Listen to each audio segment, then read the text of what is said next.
Hey there, everybody. Hey, just thought I'd put up a quick impromptu video about centering and getting a little bit of a lift out of what you're throwing before you do any pulls. So if that sounds interesting to you, keep watching. So everybody has a different way of throwing and of centering. So what I teach is kind of a little bit different. I like to throw right on the wheel head, so that's what I'm going to do. This is about 5 pounds of clay, maybe 5.5. And drop it right on the wheel head. Yes, it does have the screws in there, but I will try to avoid those. So the first trick really is to get your clay as centered to start with. Once you do that, kind of want to make sure that you've got the bottom sealed nicely, and if you sand it down, you should be okay. For some people, I would recommend just putting it down on there and then tapping it really hard. That should get most of the air out from the bottom of it and also prevent water from going in. Okay, so I am one of those people who actually uses her right hand to level the clay as a barrier wall, and my left hand is the hand that I will kind of raise and lower with. So I want you to start close to the wheel. You're leaning basically on top of the wheel because I'm going to use my upper body and my core to do this centering.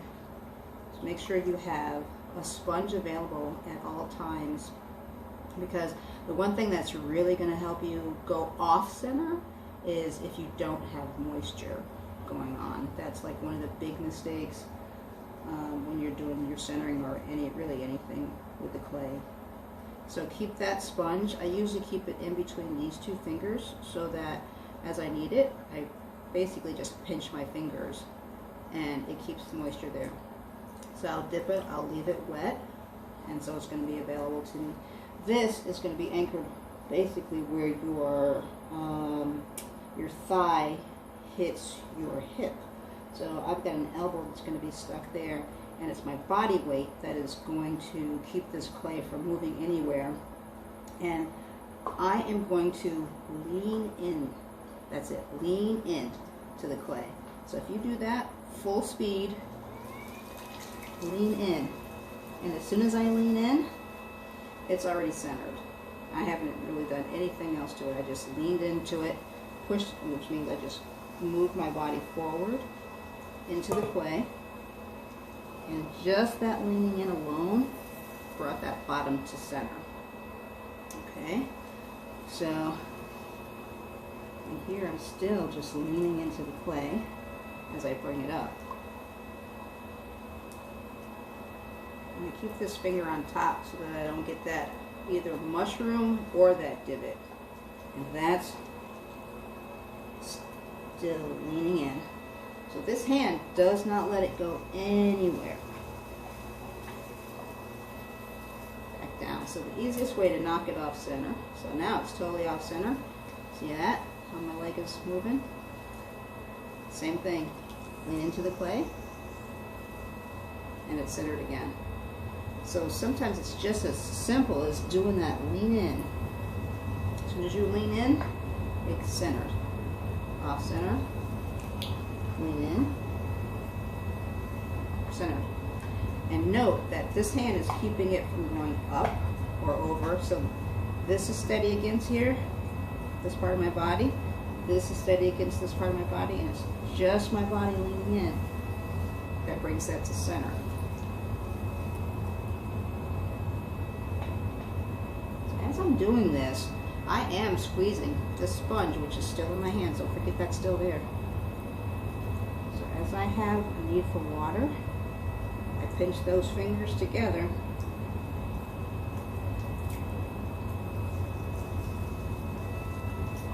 And I have water.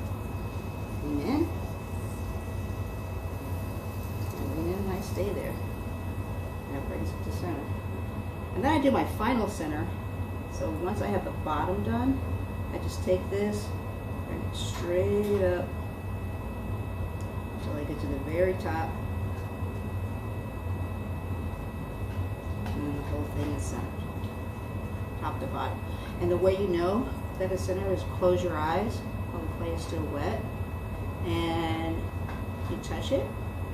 And if it doesn't feel like there's any clay underneath your hands, it'll feel totally calm, like there's absolutely no clay there. That's when you know you're in a really, really good spot. Okay, so that's centering.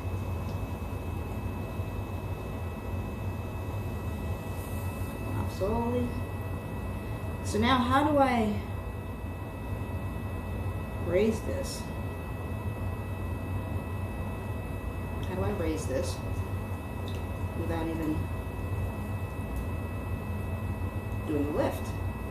So first I'm going to open it up. Again, keep this wet here. I use my body to open up.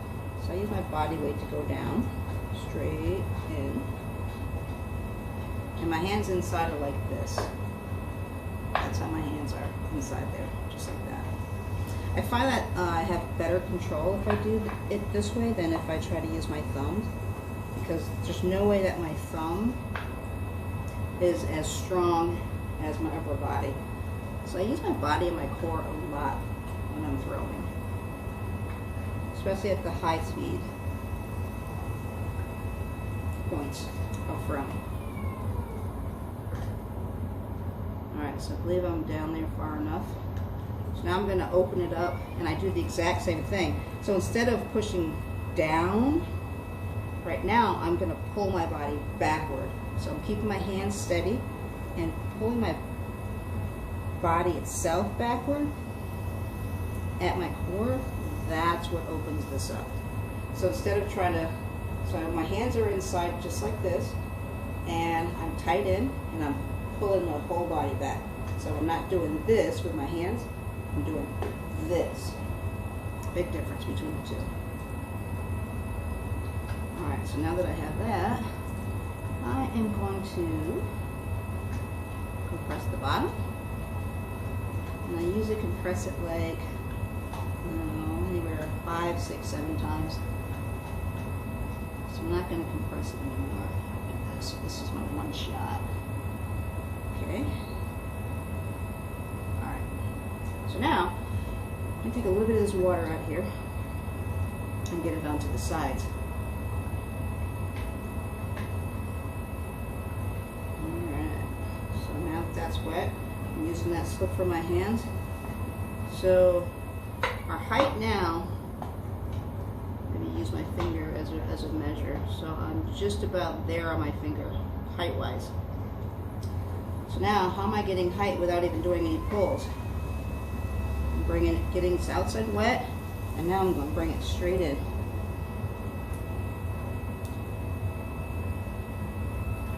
So I haven't even done a pull, not even one pull, and I've already, my finger height was here, I've already doubled the height of my piece without even doing a pull.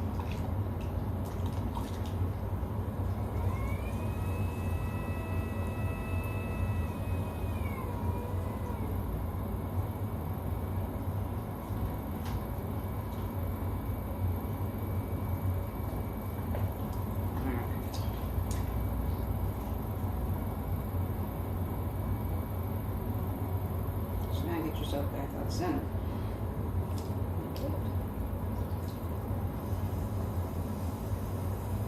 All this clay in the bottom.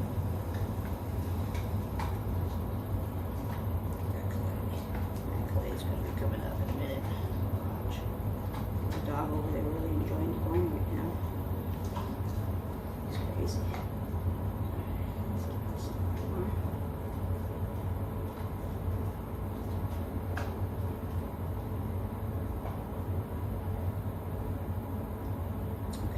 So notice that as you're throwing, the first part of your throwing exercise is at full speed. This is another thing that I tell my students, is that every section of the throw requires a different speed. And so now I've moved down to about half speed. And at half speed, this is my first pull.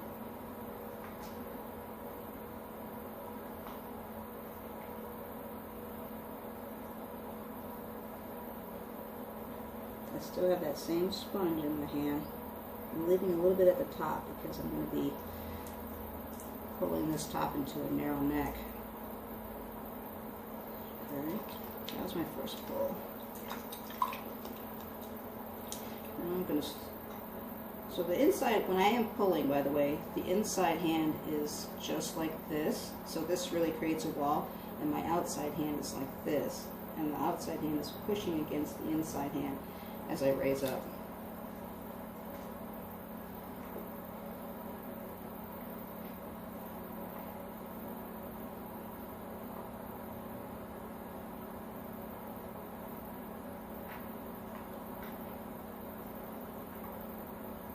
Moisture being really important here.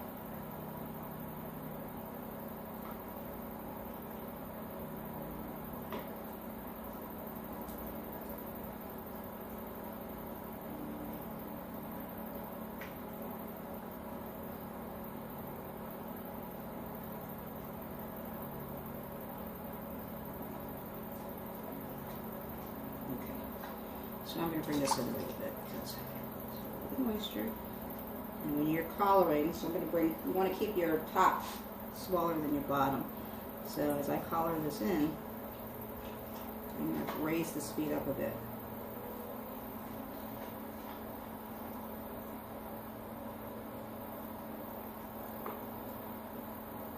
But I didn't make it crazy.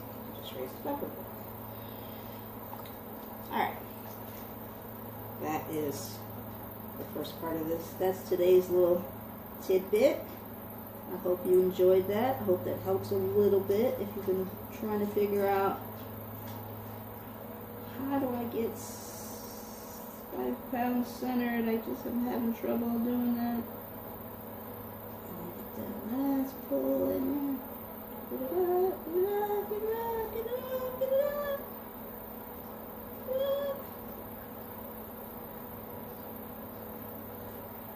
There we go. No, wasn't that fun? It was fun. Now I'm going to compress my wall, and I'm going to say goodbye to you guys. And I will throw more tidbits up as time allows. Don't ever miss this step.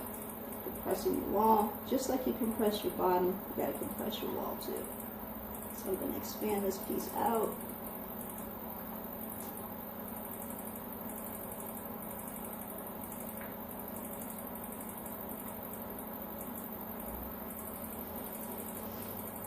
And never assume that your piece is doing anything you don't want it to do until you're done with it.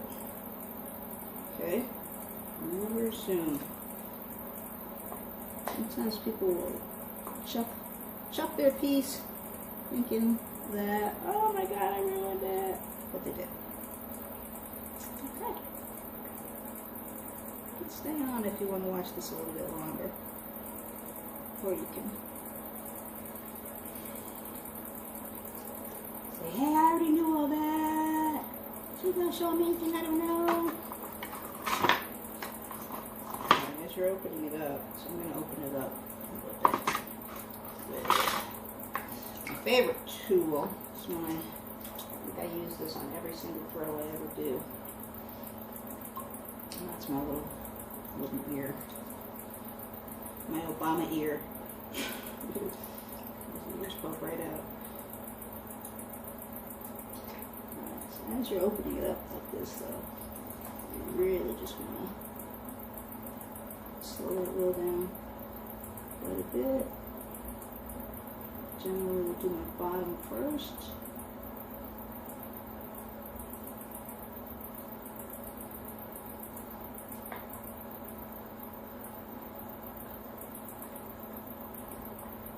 This is me compressing the wall. Definitely want to compress that wall. So if you're getting cracks or problems or anything like that,